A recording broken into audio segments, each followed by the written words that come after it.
Hey, what's going on, guys?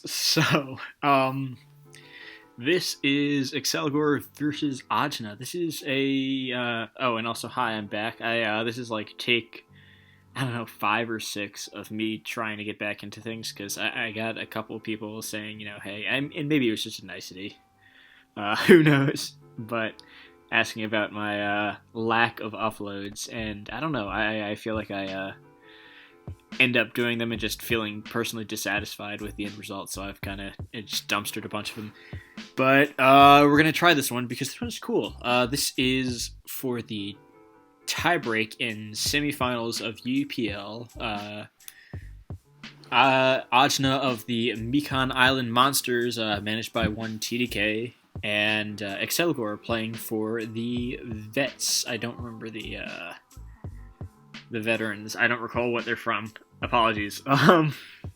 But currently the Vets are up 1-0. CBU defeated Garay Oak in a game earlier today that I didn't really get to catch live, but now we get to see this one, and both of these players have been doing really well. Ajna has expressed a lot of interest in UU recently because RU has been going weird places that a lot of people haven't been a huge fan of, but I don't know exactly what his record is, but Accelgor's been doing similarly well. He beat TDK in the regular week, whereas Ajna beat Basahino, or I don't rightly know. I think he goes by his on forums, but seems like a reasonably solid player all the same.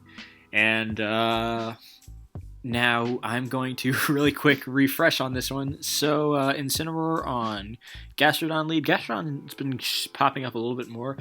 I'm a fan generally, especially because it has access to Sticky Cold, which is kind of like a niche thing, but it sort of edges it out versus Incineroar bounces, which I know that I've seen a fair few of from TDK's team. I mean, not just TDK's team, but because it's a pretty great mod, but I feel like that in particular has been one, and maybe that was indicated by that play. I can't say for certain, but Ajna is playing a pretty decent bulky offense. A lot of good choices. I feel like Incineroar is something that can play well to that, and Accelgor seems to be sort of like a bit of a weird, I would say like Exorcist kind of bulky offense with the Necrozma Chandelure core. It's interesting, but hard to say exactly what is what right now. I would imagine just from generally how people like to play things, it's going to be a Spec Chandelure and DD, maybe a Calm Mind Necrozma, but DD feels like very much the wave right now. Though the distinction I would be making here would be that there might be a T-Wave Cobalion backing it up. That or Choice Band. I'm not really sure. These double steel teams with Cobalion are, to me, really weird to decipher, but Ajna makes the aggressive move, I would say, presenting a Earthquake there. I don't honestly know what Accelgor is reading into there. It's a possibility that Gastrodon's just like really not bulky at all on the physical end, and to that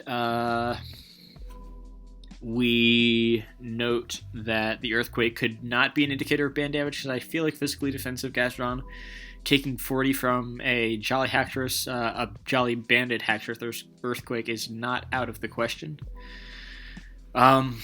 However, we do see the Chandelure sneak in here on the sort of obligational Flamethrower. Draco Meteor would fail to kill a Bronzong from that percent given the standard specially defensive spread. And, of course, that brings in Chandelure, which is revealed to be heavy-duty boots by the lack of damage. And that's interesting because most Chandelure sets are kind of...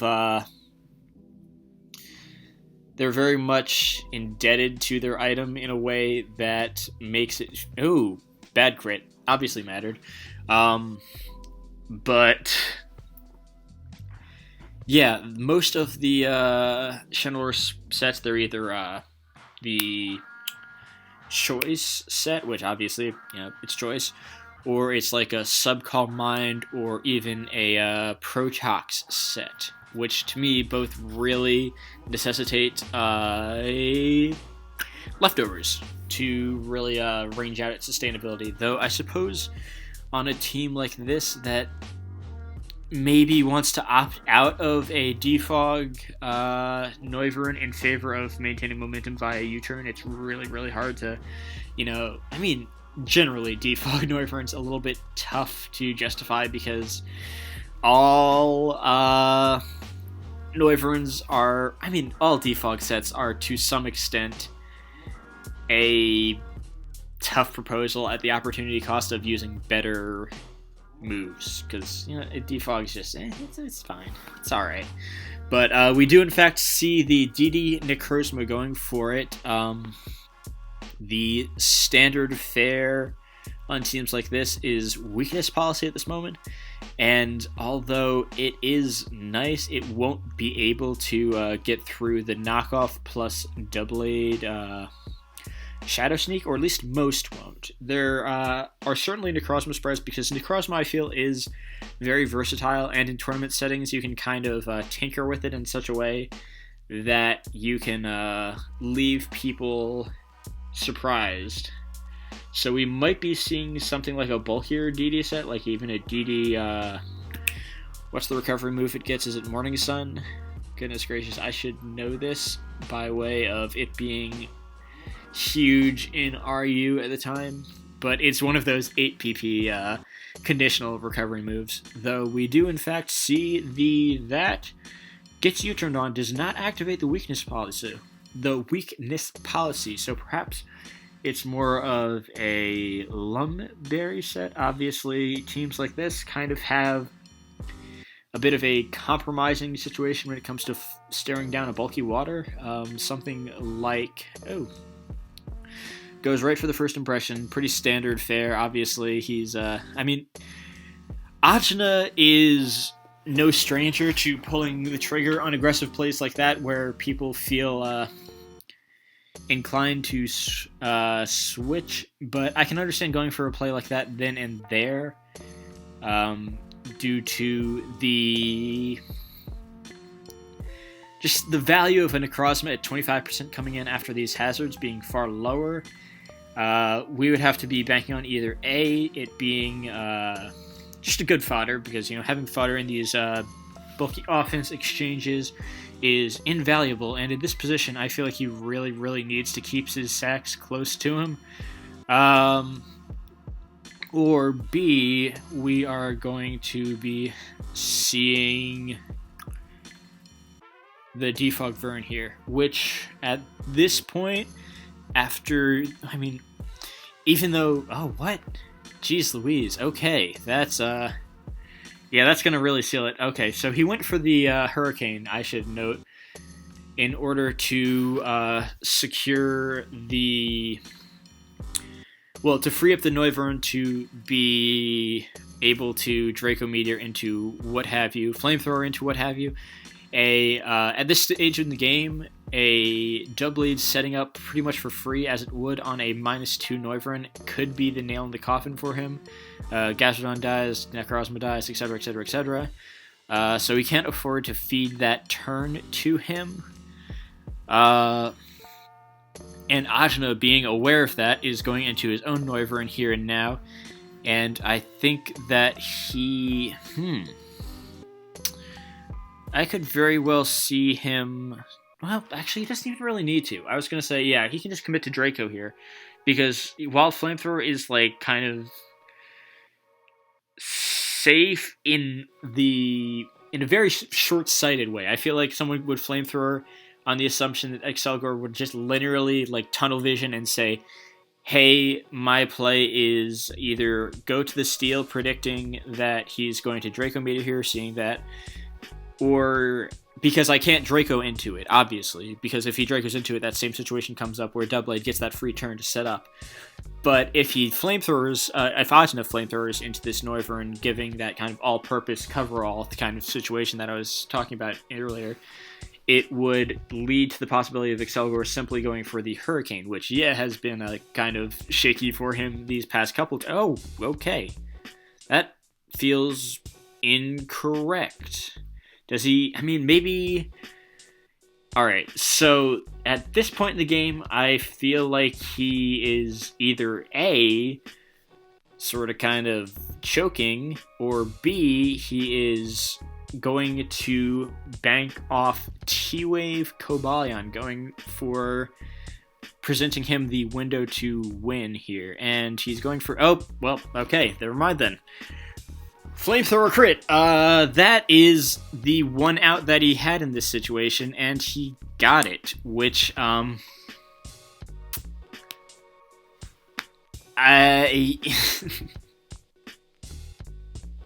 yeah, that's...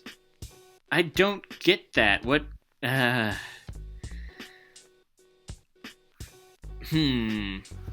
I guess that's sort of a play, but I feel like this is all based on the assumption,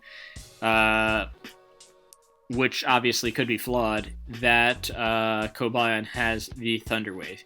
Because I have seen different variants around sticking to it, and the possibility of like a banded set maybe is there, maybe a double dance, anything like that. It's really hard to say.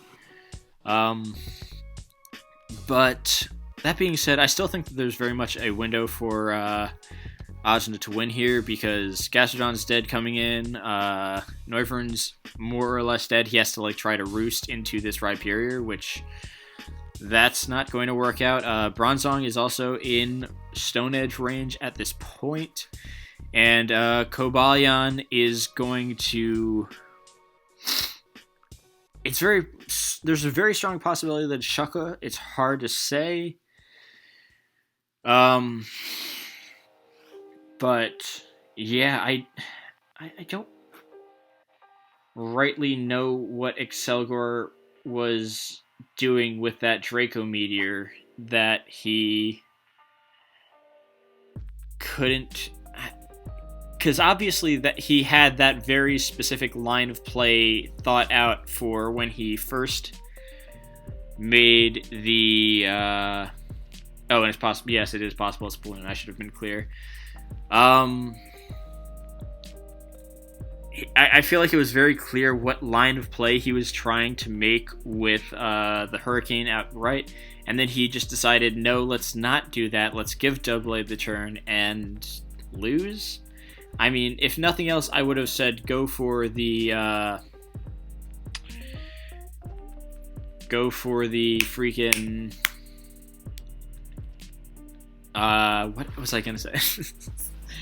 I would say go for the Hurricane, and if you win the tie, get the Hurricane, Confusion, etc., or the crit, whatever, then you can have your out there, and then still maintain that situation of pressuring the Doublade with the neutral special attack Noivern. However, they instead just went for let's crit or burn, which, I mean, it gives some amount of odds, but it doesn't ensure any kind of win in the same way. I don't know. It's a weird angle, but yeah, Accelgor takes it. That means the vets qualify for finals, and they'll be playing well, I guess my team, I didn't mention that. My team, the ladies were first seed. We beat the Clowns last round, so we're their opponent in finals. So I don't know if I can really give give a proper narration to any of those games, but maybe I will anyway, and I'll just try to be as neutral third party as possible. Who knows? But notwithstanding, cool game. Wish it was a little cleaner. Wish that we could have seen a third game from this series, because I feel like had that Doublade not got crit, he would have just SD'd again and had it without, barring extraneous odds like, Cobalion T-Waves, and then Gastrodon hits through that, and then I mean, even then Cobalion would have to be something. I don't know, because it would have to get his balloon broken to attack that, and then it would have to probably crit the Rhyperior. Like, a whole lot of situations would have to go really, really right for him. But, that's Mon sometimes. Hopefully I was a little less scatterbrained than I feel like I was, but thanks for watching. I'll try to do my job here a little more often, or I won't. I don't know. See you around, right?